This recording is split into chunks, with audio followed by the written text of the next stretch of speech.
G7 દેશોની summit આ વર્ષે કેનેડામાં યોજાવા જઈ રહી છે. આ માટે ભારતને પણ આમંત્રણ આપવામાં આવ્યું છે. G7 દેશોની સમિટ કેનેડામાં 15 થી 17મી જૂનની વચ્ચે છે. પરંતુ આ વખતે કેનેડાએ કારસ્તાની એ કરી છે કે ભારતને G7 દેશોની સમિટમાં ભાગ લેવા માટે ખૂબ મોડું આમંત્રણ આપવામાં આવ્યું છે. જો કે વડાપ્રધાન કાર્યાલય તરફથી જાહેરાત કરવામાં આવી છે કે PM મોદી G7 સમિટમાં ભાગ લેવા માટે કેનેડા જવાના છે. તો આવો જાણીએ કેનેડાએ શું કારસ્તાની કરી છે અને G7 દેશોનું સંગઠન આખરે છે શું. નમસ્કાર, જમાવટ સાથે હું છું પાર્થ.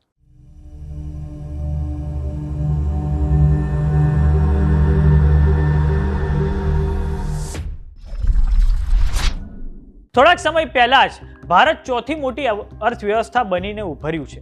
ભારતનું વિશ્વના ફલક પર પ્રભુત્વ અને પ્રભાવ વધી રહ્યા છે.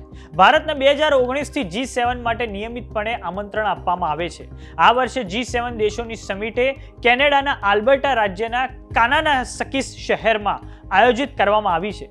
G7ની આ સમિટ કેનેડામાં 15 થી 17મી જૂન વચ્ચે આયોજિત છે. અગાઉ તમને જેમ જણાવ્યું તેમ આ પહેલીવાર નથી કે ભારતને G7માં આમંત્રણ આપવામાં આવ્યું છે.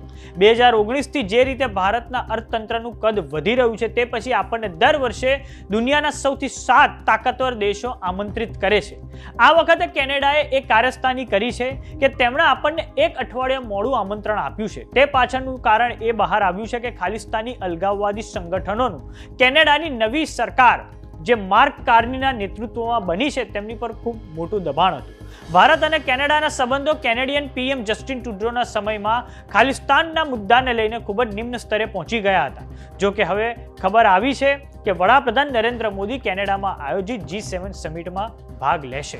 કેનેડાના PM માર્ક કાર્નીએ ભારતને G7 માટે આમંત્રણ આપવાનું કારણ આપતા કહ્યું છે કે G7ના અધ્યક્ષ તરીકે મહત્વના દેશોને આમંત્રિત કરવા એ જરૂરી છે. જેમ કે ઉર્જા, આર્ટિફિશિયલ ઇન્ટેલિજન્સ, ક્રિટિકલ મિનરલ્સની સપ્લાય ચેનમાં ભારતનું સ્થાન ખૂબ મહત્વનું છે. હવે વાત કરીએ કે આ G7 દેશોનું સંગઠન છે શું. તો G7 એ દુનિયાના સૌથી 7 તાકાતવર એડવાન્સ દેશોનું એક ઇન્ફોર્મલ જૂથ છે જેનું કોઈ પણ હેડક્વાર્ટર એટલે કે મુખ્ય મથક નથી. આ 7 દેશોમાં Canada, UK, USA, France, Germany, Japan અને ઇટાલીનો સમાવેશ થાય છે. 2025ના વર્ષમાં આ વખતે કેનેડામાં આયોજિત G7 સમિટમાં ભારતની સાથે Australia, Brazil, Indonesia, Mexico, south Korea, south Africa અને યુક્રેનને પણ આમંત્રિત કરવામાં આવ્યા છે. ભારતનું આર્થિક રીતે કદ વધી ગયું છે. સાથે જ ભારત ગ્લોબલ સાઉથના દેશો માટે એક મુખ્ય અવાજ બનીને ઉભરી રહ્યું છે. માટે હવે ભારતની ભાગીદારી વિકસિત દેશો માટે આવશ્યક બની ગઈ છે. સાથે જ પશ્ચિમના દેશો ભારતનું આતંકવાદને લઈને જે વલણ છે તેનાથી પ્રભાવિત છે. ઓપરેશન સિંદૂરે ભારતની જે એન્ટી ટેરરિઝમ માટેની છબી છે તે ખૂબ જ મજબૂત કરી છે.